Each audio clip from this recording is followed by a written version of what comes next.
Hello you guys, welcome to another class. Hoje eu quero conversar um pouquinho sobre porquê. Por quê? Por que nós temos que estudar isso? Nós temos que estudar isso por quê? Eu vou lhe contar hoje o porquê e é super simples. É muito fácil. Eu não sei por que você tanto dificultou isso a sua vida toda. Eu falei porquê várias vezes mesmo de propósito. Por que não falo porquê? E eu acho que eu sou o único professor de inglês que vou explicar em português primeiro para você. Para lhe provar, eu sempre digo para você, repito sempre, todas as aulas, o inglês é muito mais fácil que o português. É muito, não tem comparação. Se você sabe português, não tem porquê você não saber inglês, eu vou lhe mostrar.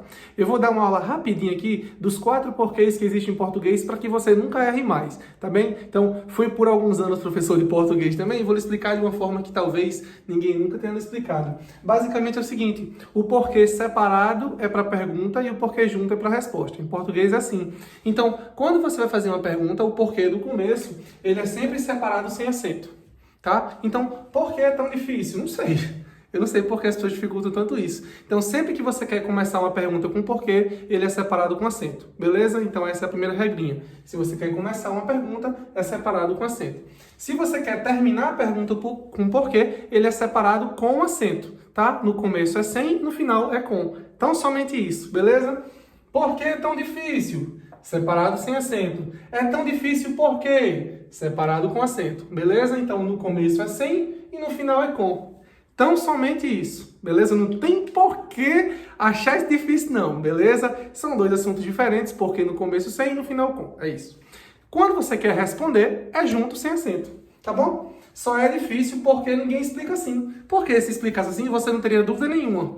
Só é difícil porque ninguém explica assim. Eu estou respondendo. Então, sempre que eu respondo, é junto, tá? Eu vou dar uma dica para você agora. Se você conseguir substituir por pois, é sempre assim.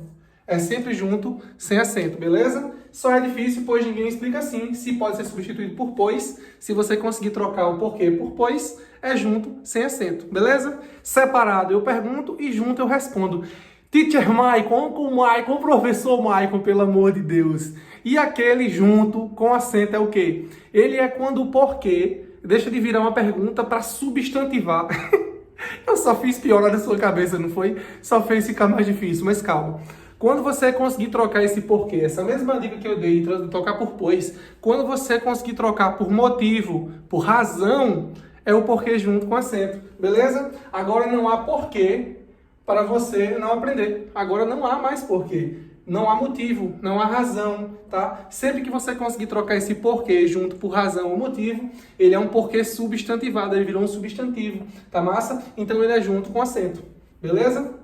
Então, aqui, quando você conseguir trocar por razão, quando você conseguir, não, então agora não há razão para você. Então, se você consegue trocar por razão, junto com acento. Se consegue trocar por pois, junto sem acento. Se a pergunta no começo, separado sem acento. Se a pergunta no final, separado com acento. Isso é muito mais difícil que o inglês, muito mais difícil. Inclusive, eu lembro, e eu quero compartilhar com você, deixar um abraço super especial, um dos melhores professores que eu tive na minha vida, referência na minha carreira profissional desde sempre, fez eu querer ser professor, um professor Vanduí, e ele fez uma música super legal que eu quero interpretá-la para vocês. Vamos cantar comigo?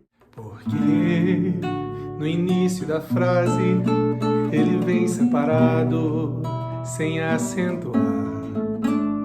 Porque no final de uma frase, separado com acento, eu vou perguntar.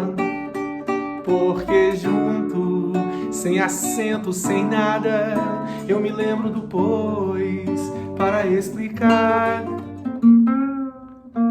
E o porquê, juntinho com acento, vou substantivar. E agora que você já aprendeu, você já cantou, memorize, ó, é importante. Claro, eu como professor de inglês tenho que lhe ensinar inglês, mas é importante você saber o português. Provavelmente essa é a sua primeira língua. Teacher Maicon, tudo isso aqui, em inglês, como é? Meu filho, inglês é muito fácil. É muito fácil. Por quê? Por quê? Why? Por quê? Why? Inclusive, esse why é o mesmo why que o mineiro usa. O mineiro fala muito why, né? Why so. Esse why so é de why sir. É uma expressão. Na época que teve que foram construir as ferrovias em Minas, foram os ingleses para lá e tal, e eles usavam muito, o pessoal perguntava, why, sir? Por que, senhor? Esse why, sir, in English, virou why so, no ditado popular. O mineiro usa muito esse why aqui do porquê. Sempre que você quiser perguntar porquê, é só falar igual o mineiro, why. É igualzinho. Então, sempre que você quer fazer uma pergunta em inglês, porquê, é why. E para responder, because. Acabou. É só isso. Because. Você, inclusive, muitas vezes vê só o cause, assim, ó. Cause. As pessoas usam para reduzir. Basicamente, acabou. Tá. Se você quer perguntar em inglês, why? Se você quer responder, because. Esse foi o assunto da aula de hoje. Super fácil em inglês. Aprendeu em português, aprendeu em inglês, nunca mais vai esquecer, tenho certeza. See you next class.